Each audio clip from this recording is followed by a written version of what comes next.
কিছু মুদ্রা শেখাবো তোমাদের কাছে, শিখবা তোমরা? তোমরা সবাই পারবা আশা করি, 3 সেটে তো পারবা। নাচের মুদ্রা আছে না, তো দেখো এই হচ্ছে একটা মুদ্রা, এই হাতটাকে ফাঁক করতে হবে, এরকম ভাবে ফাঁক করো, করো সবাই, করেছো? এবার এই বা হাতের উপর ডান হাতটাকে এইভাবে স্থাপন করো,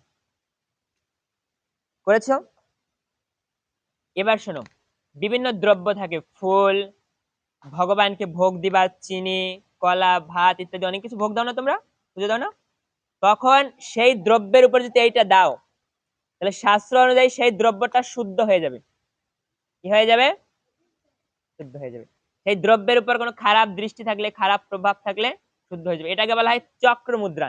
এইভাবে দিতে হয়, 2বার 1বার ঘোরাইলেই হয়।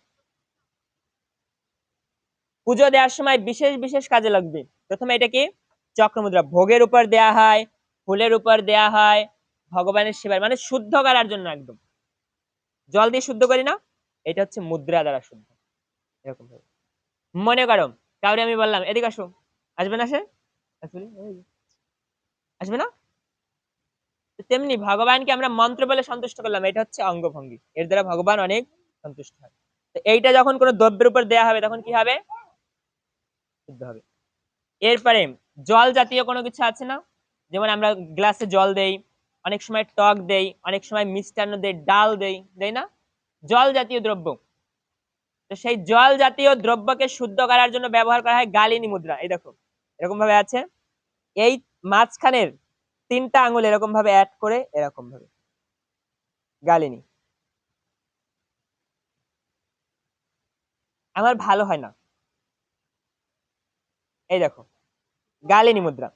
এইটা যখন জলের উপর এরকম ভাবে দেয়া হয় তখন সেই দ্রব্যটা পরিশুদ্ধ লাভ করে। দেখো এইটা হচ্ছে চক্র মুদ্রা, ভালো করে দেখো চক্র মুদ্রা।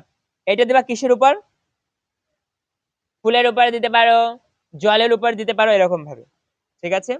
এইটা হচ্ছে গালিনী মুদ্রা। এই গালিনী মুদ্রা কিসের উপর দিবা?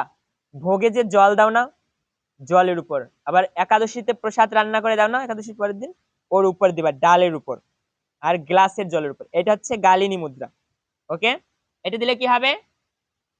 এই জলটা পরিশুদ্ধ হবে। এরপরে ওই দেখো, এরপরে আরেকটা মুদ্রা আছে, এই মুদ্রাটার নাম হচ্ছে ধেনু মুদ্রা। ধেনু মুদ্রা এইটা, এই যে আঙুলগুলো আছে, এই আঙুলগুলোকে পরস্পর উল্টা ভাবে দিতে হয়। আগে শোনো, এই মুদ্রাটা যদি দেওয়া হয়, গাভীর যেরকম 4টা বার থাকে না, সেরকম এই মুদ্রা যদি কোনো দ্রব্যের উপর দেয়া হয় তাহলে সেই দ্রব্যটা অমৃত সমান হয়ে যায়, ভগবান অমৃত মনে করে গ্রহণ করেন। কিভাবে? দেখো এই যে দিলাম, অন্যান্য ব্রাহ্মণরা এরকম ভাবে করে, আমার এরকম ভালো হয়, এরকম ভাবে দিলাম, এই দেখো, এ ভালো করে দেখো, এর যে ক্যাং আঙুলটা আছে একদম নিচের ছোটটা, এটা এর সাথে উল্টো, এর সাথে।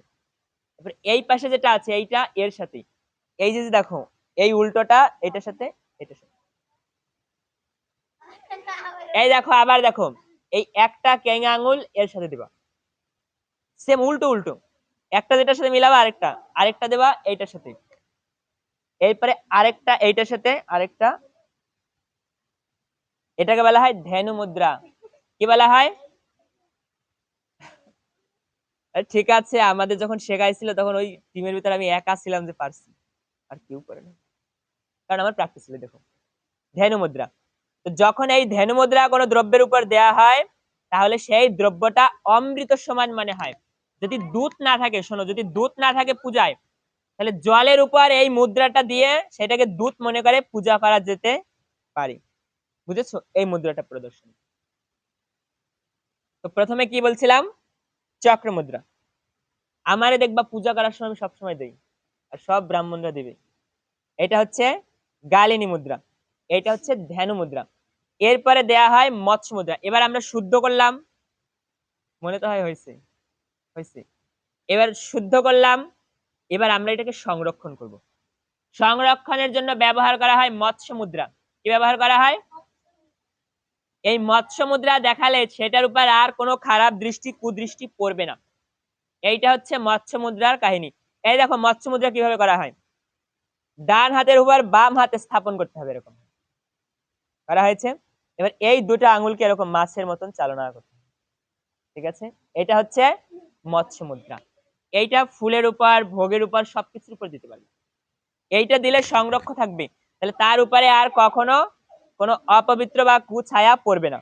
ওকে, ওই স্টপ। এরপরে এইভাবে করা হয় বীজক্ষর মুদ্রা। এই বীজক্ষর মুদ্রা 8 বার ব্রহ্ম গায়ত্রী বা গায়ত্রী মন্ত্র জপ করা হয়। ঠিক আছে, এইটা হচ্ছে সবকিছু। দেখবা আমারে সব পূজার সময় আমার করতে করি না, তুমি দেখছো না, এরকম দিয়ে এরকম দিয়া, এরকম দিয়া, এরকম এরকম